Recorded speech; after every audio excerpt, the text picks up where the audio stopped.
In traditional Chinese funeral customs, it is believed that the living can communicate with the deceased by burning offerings like paper money and houses. During Qingming Festival and Ghost Month, households prepare incense and paper money to honor loved ones. While most offerings include necessities like gold ingots, paper money, or houses, paper dolls hold a unique place, often used only for specific rituals. For instance, when an elderly person passes away, their family may commission paper craftsmen to make a pair of paper dolls, boy and girl servants, to serve the deceased in the afterlife. Sometimes the dolls are customized to reflect unfulfilled wishes, such as meeting a lost loved one or reuniting with a departed spouse. These paper dolls are crafted with extraordinary detail, from lifelike facial features to realistic clothing, embodying the deep longing of the living for the departed. However, there is a long-standing belief. Paper dolls are not like ordinary offerings. They are thought to carry a soul, and burning too many of them may invite misfortune. After all, once someone has passed away, their spirit should rest. Clinging too much to the living world might attract unclean entities. In the old district of the city lies an inconspicuous alley called Paper Soul Alley. At the far end of the alley stands a century-old paper crafts shop. A weathered wooden sign hangs above its door, inscribed with gilded characters, "Joe's Paper Crafts." The shop owner, Mr. Joe, is in his early 50s and the third-generation craftsman of this family business. Having learned the trade from his father, Mr. Joe could craft lifelike paper dolls by the age of 10. Today, he is the most renowned paper craftsman in the area. The shop is small but meticulously organized. Wooden display cases showcase an array of paper crafts. Formally dressed paper figures, opulent paper villas, and even the latest model of an iPhone in paper form. Each piece is crafted with astonishing precision, showcasing the maker's dedication. Creating a paper doll is a ritualistic process for Mr. Joe. He insists on starting work at dawn when the sunlight is at its strongest. The bamboo skeleton must be assembled using an odd number of sticks, following the principle of 1 to send, 2 to return. The facial features must be drawn last and completed in one uninterrupted stroke. Pausing midway is strictly forbidden. The greatest taboo is painting the doll's eyes at night, as it is said to invite unclean spirits. The centerpiece of the shop is a pair of boy and girl servant paper dolls. The girl wears braided pigtails and a floral dress, her face radiant with innocence. The boy is dressed in traditional short pants, holding a paper windmill. This pair, a masterpiece by Mr. Joe, is so finely crafted that their expressions seem alive. It's said that Mr. Joe spent 3 days and nights perfecting just their facial features. Every evening, as the golden glow of sunset streams through the alley, the light seems to lend the paper dolls a lifelike shimmer. Their expressions, gentle, mischievous, appear so vivid, it feels as though they are silently observing every passerby.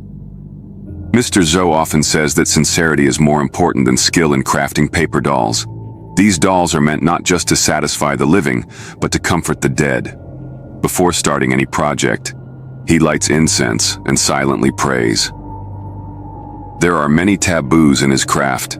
Paper dolls must face east, inauspicious words must not be spoken during their creation, and pregnant women or those involved in weddings or funerals must not enter the workshop. Paper dolls are not ordinary offerings, he often warns his apprentices. They carry a soul. From the moment a doll is completed to when it is burned, it holds the craftsman's sincerity.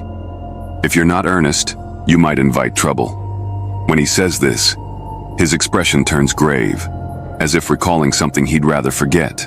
Mr. Joe's past held a memory of a rainy, somber evening, veiled in shadows and damp whispers.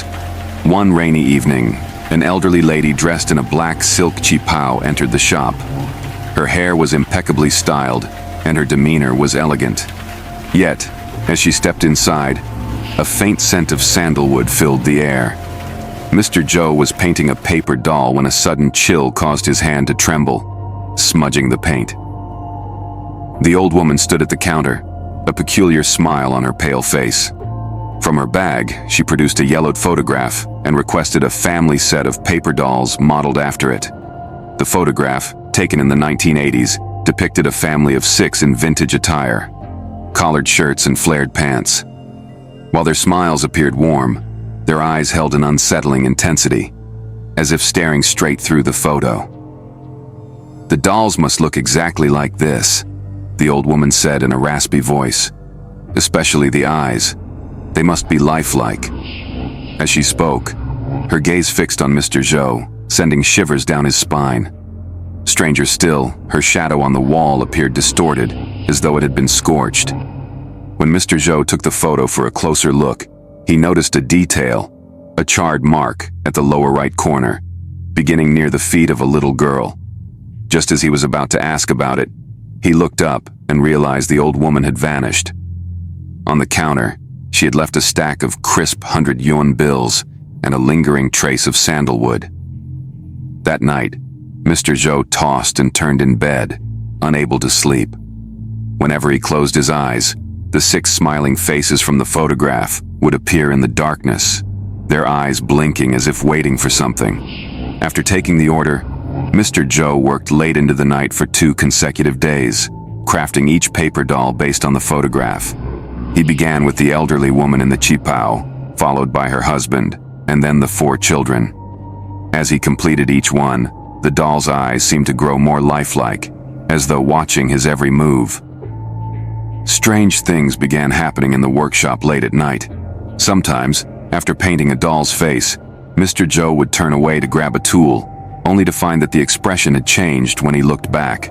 The once gentle smile now a menacing grimace, the eyes glinting with an eerie light. When he rubbed his eyes and looked again, the face had returned to normal. By morning, the completed dolls would have shifted positions. Sometimes they stood in a circle as if holding a family meeting. Other times they faced a corner, like children being punished. On one occasion, Mr. Zhou found them all sprawled on the floor, resembling a scene from a fire. The temperature in the workshop also became peculiar. Despite the summer heat, the room would turn cold whenever Mr. Zhou worked on the dolls.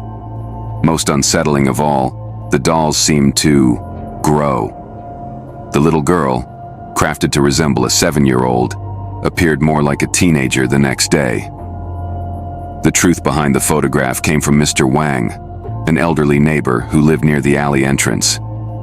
One evening he stopped by the shop, and when he saw the photo and the half-completed dolls, his face turned ashen. "How could you take an order from the Lin family?" Mr. Wang said, trembling. "Even after 20 years, thinking about it gives me chills." He then recounted a horrific tragedy.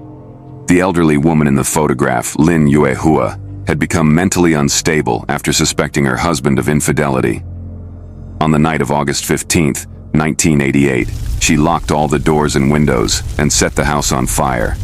Her husband and 4 children were trapped inside, and none survived.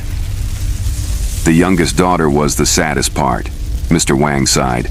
She was only 7, found clutching her mother tightly at the scene. That burn mark on the photo? It started from her feet. That night, all the dolls disappeared from the shop. On the counter, a crooked note read, "Finally, we are reunited as a family." Mr. Wang claimed to have seen 6 shadowy figures walking hand in hand through the alley that midnight.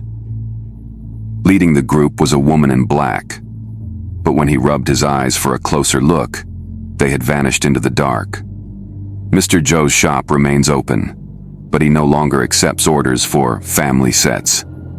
On rainy days, passers-by claim to hear faint sobbing and the rustle of paper coming from the shop. The local elders say paper crafts provide a vessel for restless souls. Perhaps these simple paper dolls truly can awaken things best left undisturbed. Now anyone walking past the shop quickens their pace, fearing the paper dolls in the window might suddenly turn their heads and flash an eerie smile.